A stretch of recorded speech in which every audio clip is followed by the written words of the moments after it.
हसताना, खोकताना किंवा शिंकताना अचानक लघवी गळते? त्यामागील कारण आणि उपाय काय?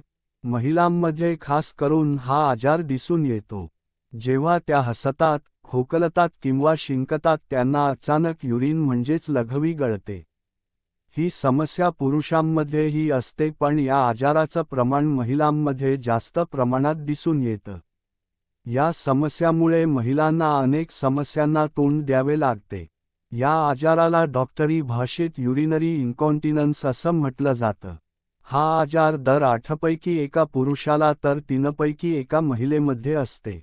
लघवी असहम म्हणजे काय? लघवी असहम म्हणजे व्यक्तीची इच्छा नसतानाही शरीरात साठलेले लघवी उत्स्फूर्तपणे गळते.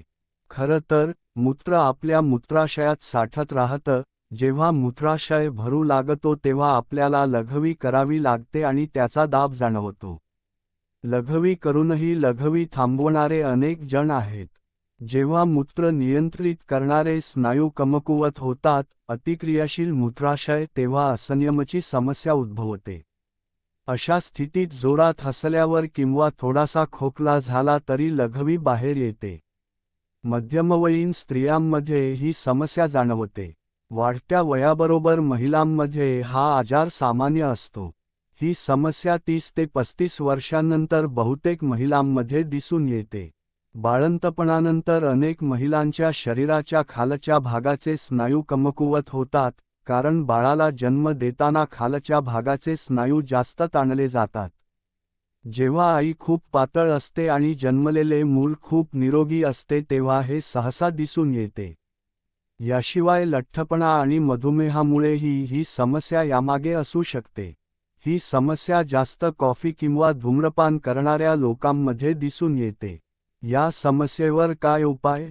ही समस्या दीर्घकाळ राहिल्यास डॉक्टरांशी संपर्क साधण्याचा सल्ला दिला जातो. डॉक्टर प्रथम रुग्णाला त्याची जीवनशैली सुधारण्याचा सल्ला देतात.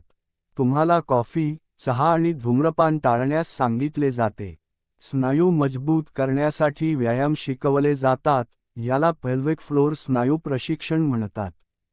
रुग्णाला मूत्राशय प्रशिक्षण देखील दिले जाते. जास्त लघवीचा सामना कसा करावा?